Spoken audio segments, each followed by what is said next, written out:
Politóloga chilena, con la que vamos a hablar sobre lo que está pasando en su país en términos políticos. Gracias por haber aceptado la invitación. Hola, ¿qué tal, Francisco? Gracias a ustedes. A ver, pues el amigo Boric está en problemas. Su popularidad no está yendo muy bien, que digamos. Es una acumulación de cosas, ¿no? De varias cosas, errores, en fin. Más o menos, ¿cómo se podría resumir un poco las causas de su impopularidad actual? Sí, creo que el contexto es bastante importante. Él fue el líder de las manifestaciones estudiantiles del 2011 y a casi 10 años, un poco más de 10 años de su digamos, impronta como líder estudiantil de las demandas del 2011 en Chile, llegó a la presidencia. Recordemos también que fue una elección histórica en donde votó la mayor cantidad de personas después de que el voto se hizo voluntario en Chile y sacó una amplia ventaja respecto de quien fue al balotaje también, que fue José Antonio Kast. En ese contexto se esperaba teóricamente un periodo de luna de miel, es decir, una aprobación presidencial quizás un poco más extensa o por lo menos similar a aprobaciones presidenciales de otros presidentes que han asumido, como por ejemplo Piñera, como por ejemplo Michelle Bachelet, entre otros que vienen antes, ¿cierto? Y ha llamado bastante la atención el periodo corto de luna de miel de aprobación presidencial que ha tenido Gabriel Boric. Dentro de las razones, por supuesto, está el contexto político muy difícil que le ha tocado desde el 2019. La política chilena cambió radicalmente con el estallido social que hubo el 2020 con el plebiscito para la nueva constitución. Entonces creo que este nuevo escenario político que le ha tocado a Chile desde el 2019 y que ahora tuvo que asumir Gabriel Boric es el que está en el fondo de alguna u otra manera. Podemos entrar en las razones más específicas más adelante, pero de alguna u otra manera el que está tensionando la ciudadanía con quien esté en el gobierno. Puede haber sido José Antonio Kast, incluso yo no creo que la situación haya sido muy diferente. Claro, efectivamente, en realidad no ha habido prácticamente luna de miel, que es lo que se da efectivamente normalmente después de una elección. En este caso parece que no es así. Entiendo también que hay mucha expectativa, ¿no? Incluso creo que hay estudiantes que estaban reclamando por ese tema de las universidades, el especie de no sé qué terminó ese asunto del almuerzo, que les dan muy poco, en fin, cosas por el estilo. Sí. Y también, por supuesto, una inexperiencia, ¿no? Empezando por la ministra del Interior, que se le ocurre ir, ¿no? A tratarles, bueno, aquí al tema de la Araucanía, y al final terminan disparando, no a ella, pero en fin, disparando al aire. Es claro, es un tema que tiene que ver también, probablemente también con demasiada expectativa respecto de él, ¿no? Y como que la gente está ahí muy impaciente para solucionar los problemas de una vez. Sin duda, porque así como él fue el líder del movimiento estudiantil del 2011, junto con figuras como Camila Vallejo y George Jackson, que hoy día están en el gabinete de Gabriel Boric, estas demandas en realidad se empezaron a gestar desde aproximadamente el 2006, que es cuando los movimientos sociales en Chile empiezan a aparecer nuevamente, porque habían desaparecido una vez que se reinstauró la democracia en 1990. Y en 2006 empiezan a aparecer nuevamente con fuerza, con mucha más fuerza en 2011, donde aparece Gabriel Boric y otras figuras que menciono. Entonces este malestar que no se había podido canalizar de manera institucional en las elecciones, de alguna u otra manera explotó en el estallido social, donde Gabriel Boric también fue una figura muy importante.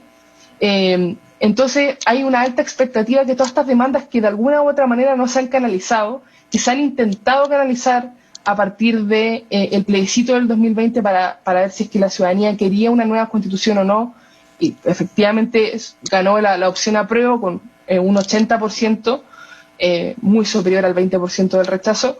Hay una alta expectativa que tanto la Convención Constitucional con la propuesta de nueva Constitución como el gobierno de Gabriel Boric, que venía liderando, ¿cierto?, las demandas que no habían sido canalizadas institucionalmente, pueda resolver en el fondo todos los males que se han ido acumulando en el país en materia especialmente de derechos sociales desde que volvió la democracia en Chile. Entonces, sin duda hay una alta expectativa. De acuerdo. Ahora, el tema de la violencia, ayer vi a un amigo chileno que estuvo acá en Lima, ya creo que se va hoy día, me decía que en Santiago prácticamente casi todos los días estaban quemando un bus. ¿Es verdad eso o es que él ve las cosas un poco de manera demasiado dramática? Sí, la verdad es que sí hemos visto un incremento en la violencia, incluso también en los delitos con mayor violencia, sobre todo desde el estallido social en adelante. Realmente yo no sé si se quema un bus, no tengo el dato exacto para decir si se quema un bus diario en Santiago por lo menos, pero sí hemos visto niveles de violencia y quizás, para decirlo de otra manera un poco más sociológica o politóloga, tácticas de protesta diferentes que antes no eran tan comunes en Chile, como para llevarlo al ámbito político. Y me parece que eso se volvió una variable cada vez más fuerte desde el estallido social del 2019, 18 de octubre del 2019 en adelante. Y eso realmente no era muy común en Chile. De acuerdo. Y además también creo que hay el narcotráfico, está, digamos, entiendo que hay barrios de Santiago que en parte, no es que estén tomados totalmente, pero hay una alta incidencia del narcotráfico donde prácticamente dominan algunos sectores, en fin, una cosa bastante dramática, ¿no? Sí, en realidad eso ya venía ocurriendo hace muchos años. Ahora, por supuesto, es más visible porque, por supuesto, se ha ido expandiendo. Eh, lo que nos muestra la literatura de narcotráfico en América Latina en general y en Chile en particular es que efectivamente, si bien esto ya venía sucediendo, ahora por el crecimiento de bandas y la aparición de nuevas bandas, esto se hace mucho más visible y por supuesto que si bien no es un nivel como como que han tenido otros países de América Latina, en su momento Colombia, ahora México, sí es algo que se está empezando recién a tomar en consideración dentro del ámbito político. Quizás era una política pública que anteriormente no había tomado mucha fuerza la lucha contra el narcotráfico como tan generalizado, pero ahora sí incluso con otras instituciones del Estado y no solamente del gobierno. Claro, podría ser algo parecido a lo que está pasando en Argentina, en la ciudad de Rosario, ¿no? También tienen una incidencia de narcotráfico y violencia, incluso hasta peor, me parece que hasta peor que en Santiago. Ahora, entiendo que el presidente Boric creo que está previendo unos acciones sociales, de tipo social, ¿no? Apoyos. Lo habían acusado de estar aprovechando el momento para en relación con con el plebiscito. ¿Cómo va eso? Sí, bueno, siempre que un presidente o una presidenta toma la decisión en su gabinete o propiamente tal, personalmente toma la decisión de dar algún bono de algún tipo, siempre hay estas acusaciones que es por alguna razón electoral o de popularidad. Pasó también, por ejemplo, en el periodo más álgido de la pandemia con bonos que dio el presidente Piñera en su momento. Ahora pasa con el gobierno de Gabriel Boric por este bono que dio cercano a los 120.000 pesos, aproximadamente $120, con una serie de requisitos. Y lo cierto es que efectivamente uno podría pensar que está relacionado con el plebiscito del 4 de septiembre porque la figura de Gabriel Boric y el gobierno de Gabriel Boric está muy vinculada, por supuesto, a la figura de la nueva constitución, de la Convención Constitucional, que ya terminó su labor y entregó un borrador de propuesta de constitución que vamos a votar el 4 de septiembre. Efectivamente pueden ser cosas que están relacionadas, lo más probable es que sí, que estén relacionadas, pero también había una presión social bastante fuerte, incluso desde antes que diera el bono, para equiparar a algo similar que hizo el gobierno de Piñera, que como comentaba era el bono que también dio él para el periodo más álgido de la pandemia. Así que, digamos, había harta presión social también por hacerlo. Claro. Además, Chile creo que tiene una inflación muy alta, bueno, como todos los países, ¿no? Pero creo que en Chile es particularmente alta, me parece, ¿no? Sí, ¿No? Creo más del 11%, algo por el estilo, ¿no? Por ahí va, creo, ¿no? claro, sí, se esperaba una inflación anual alrededor del 11%. De acuerdo. Ahora, también hay este proyecto de ley de la reforma tributaria, ¿no? Que ha sido ya presentado. ¿Cómo va la discusión en el Congreso? Porque también ha habido, por supuesto, obviamente el sector empresarial no está muy contento que digamos, ¿no? ¿Cómo va la discusión en el Congreso? Que por supuesto, lo recuerdo al público que es un Congreso bastante fragmentado, entonces eso implica unas negociaciones, ¿no? Bastante pesadas, ¿no? Efectivamente, el Congreso, cuando se cambió el sistema electoral, pasamos del sistema electoral binominal, en donde básicamente se formaban dos bloques, uno de la centro-izquierda, uno de la centro-derecha, alianza y concertación, pasamos a un sistema electoral que reparte de manera más proporcional los asientos en el Congreso, entonces tenemos mayor representación de partidos y por ende también eso, si bien es bueno para la representación, cuesta más ponerse de acuerdo en temáticas que son relevantes para el país, que requieren un quórum bastante alto. No solamente la reforma tributaria, hoy día en Chile, entre hoy, ayer y antes de ayer, ha sido tema también